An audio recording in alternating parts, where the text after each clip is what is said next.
रायजोफोर गिबियावनो बयनिसिम आंनि गोसो गोरबोनिफ्राय खुलुमनाय जासिहरनानै दिनै आं बे भिडिअनि गेजेरजों नोंथांमोननो मोनसे गोनांथार जेखौ इउटिउबफ्राव भिडिअफ्राव नुयोमोन मानोना न'नि सारिगिदिं बाहायनो थाखाय जि वाल बे वालखौ जोङो बांसिन इटाजों एबा गामिफ्राव बिदिनो औवानि होनानै बा साथाय बेराफोरजों दुमो नङा होमबा दा मोनसे गोदानै जि प्रसेसा माने वालखौ बानायनोबो टाइम नाङा दा बेबादि मोनसे जोंनि खाथियावनो सफैदों बे जोंनि क'क्राझारावनो दा बे अबे जायगायाव दं बेनि एड्रेस मबाइल नाम्बार जुदि सोरनाफोर नांगौ जाबाय बायोबा आं बेनि सोमोन्दै नोंथांमोननो फोरमायगोन दिनै बे भिडिअनि गेजेरजों आरो बेसेनफ्रा बेसेबां गोलैयो बानायनायफोरखौबो आं नोंथांमोननो दिन्थिगोन मारै ओरैनो इउटिउबफ्रावथ' नुबाय थायोमोन नाथाय सर्ट टाइमनि गेजेरावनो बानायनो हानाय वाल बेखौ मारै बानाय हागोन बेनि प्रसेसफोरखौ नोंथांमोननो दिन्थिलांगोन बेनि दाम बेसेन आरो मारै बानायो बेखौबो दिन्थिगोन आंनि उनाव दंखायो नुखाबाय नैबे आं बे लामाजों थांलाय फैलाय खालामबाय थानाय समाव बे बुस्थुखौ नुदोंमोन ओमफ्राय दिनै बिगुमायाबो दं हिसाबै आं दिनै सोंनानै नोंथांमोननो बानायनाय प्रसेसफोरखौबो दिन्थिलांगोन बे भिडिअनि गेजेरजों बेखौ नायनानै लाग्रोदो रायजोफोर माबादि नै खुन्थिया मोननै होबाय ओरैजों ओरैजों ओमफ्राय बहायबाय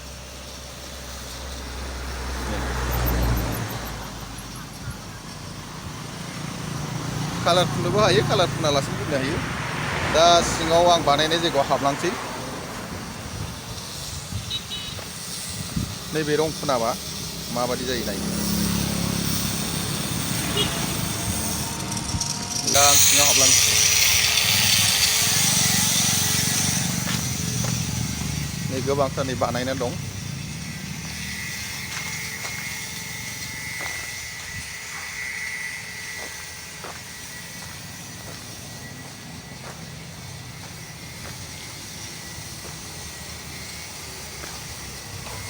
बे जाबाय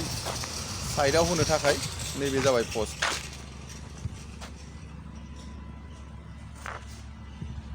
बारा गोबाव जायाखै मास मोनसेल' जादों बे खेवजेननाया आंथ' दिनै बे बानायना दोनखानाय पस्ट आरो जि प्लेट माने वालाव होनो बाहायनो थाखाय बेखौ नोंथांमोननो रेडिमेड बे बानायना दोनखानायखौ दिन्थिबाय दानिया आं बे जाय बिथाङा बानायो बिथांनाव सोंनोसै ओमफ्राय मा लहा होयो एबा सिङाव बेसेबांनि रड होयो बेफोरखौबोथ' सोंना लानो नमस्कार मोर नाम राजकुमार छेत्री बिथांनि मुङा किमान दिन হ'ল এনে খোলা এইটো আজি মোৰ এক মাসে হৈ আছে এক মাস बर' भाषा জানে না জানে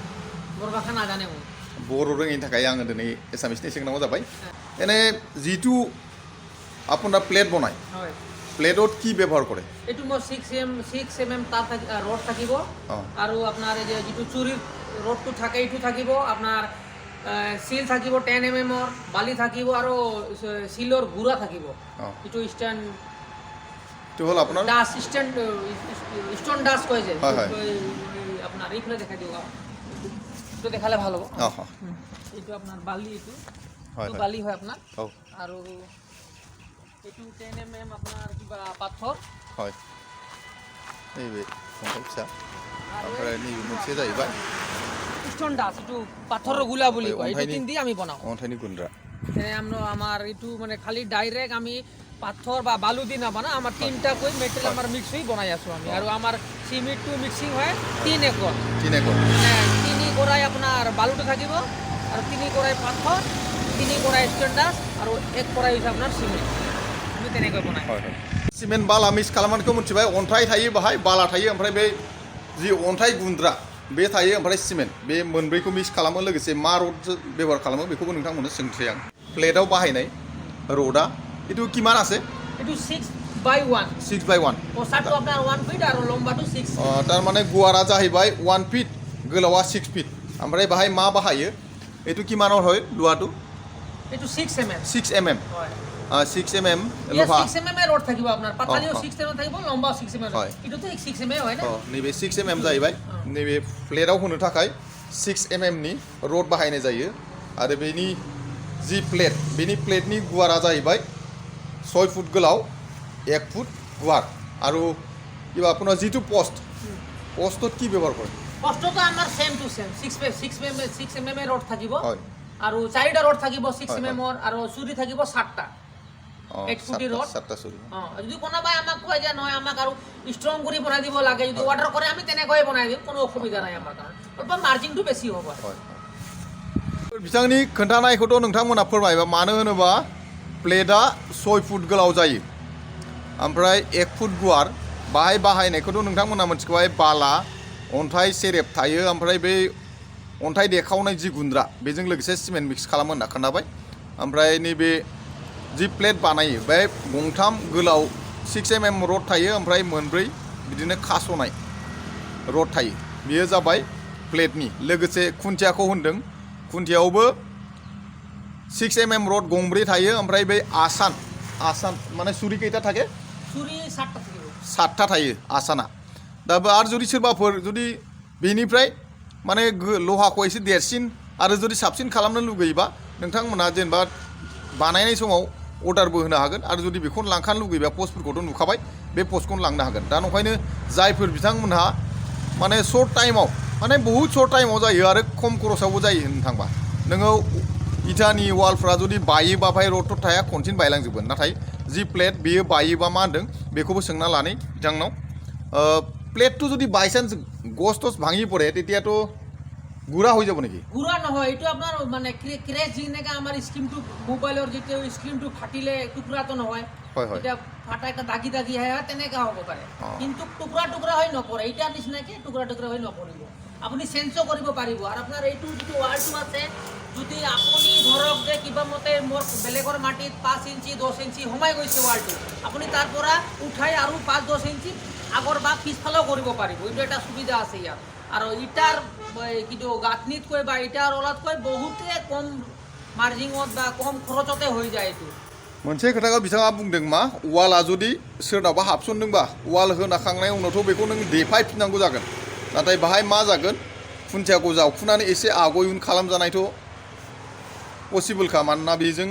नोंथांनि वालाव जुदि एसे खेंख्राफोर जाबाय बायदोंबाबो जेनेबा सिमाफोरनि प्रब्लेम जाबाबो बाहाय माने जेबो असुबिदा थाया नोङो वाल बानायथारोबाथ' सिफायथारनांगोन खिन्थु बाहाय मा खुन्थियाखौ बोखारनानै गायस्लायफिनबानो जाहैगोन आरो बे खोथाखौ बुंदों दा नंखायनो सोरबाफोर जुदि लांनो लुगैयोबा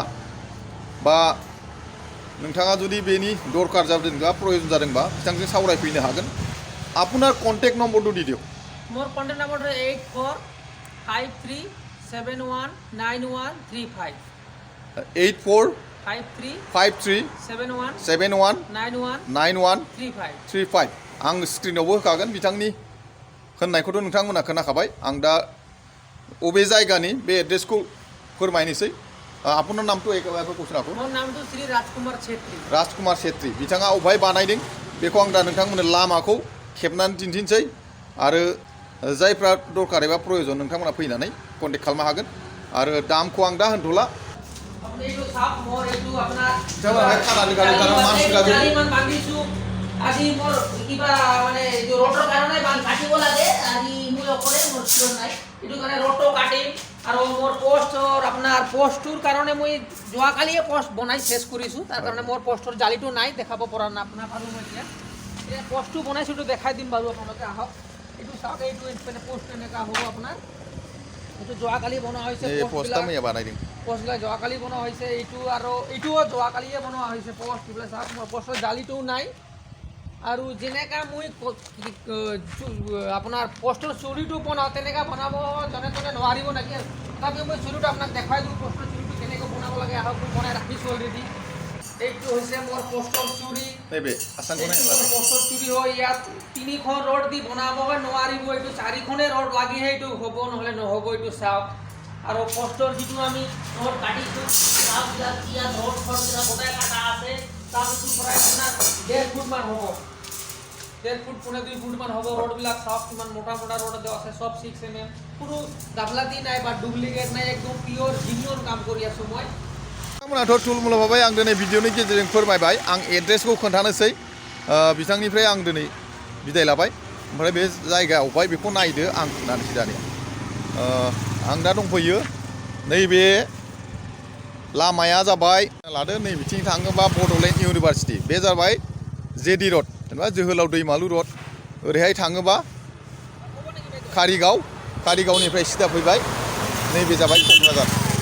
बे क'क्राझार थांग्रा लामाखौथ' मिथिखाबाय नोंथांमोना जेडि रड दखाननि सिगां गोदानै आं दिन्थिसै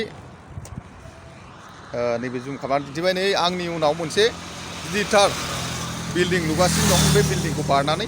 क'क्राझारसिम थांनाय लामा फाख्रिगुरि एरिया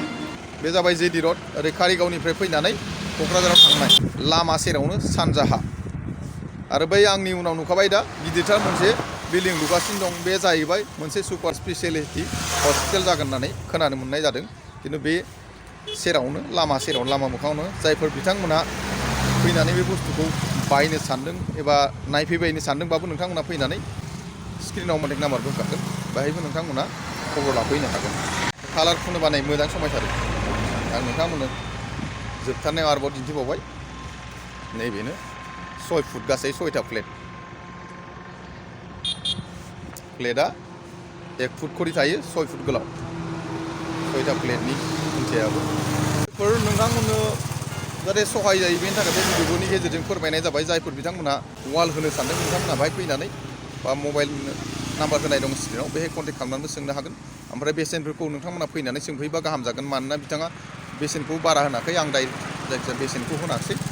नोंथांमोना फैनानै रायलायनानै बेसेनखौ फिक्स खालामनानै बायनानै लांनो हागोन लोगोसे सोरबाफोर जुदि रडखौ गिदिर होबावनो सानोबा एबा सिमेन्टफोरखौ बारा होनो सानोबा बेखौ बिथाङा खालामना होगोन होननानै फोरमायदों रायजोफोर बिथाङा मोनसे खोथा होनबावदों सोरबा साननो हागौ बे प्लेटखौ खुन्थियाखौ लांखांनायनि उनाव आरो गोदानै मिस्ट्रि हमनांगोन नामा बिदि साननो हागौ जुदि नोंथांमोना बे मिस्ट्रि हमनायाव जुदि असुबिदाबा बिथाङा मोनसे खोथा होनदों गावनिफ्रायनो मानसि हरगोन लेबार खरसखौ होनानै मिस्ट्रि खरस होनायाथ' होखानांगौ जाहैगोन दा ओंखायनो गुबुनखौ हमालासिनो गावनावनो मानसि दंखायो दिनै भिडिअखौ आं एसेखिनियाव दोनथ'नाय जाबाय गोजोन्थों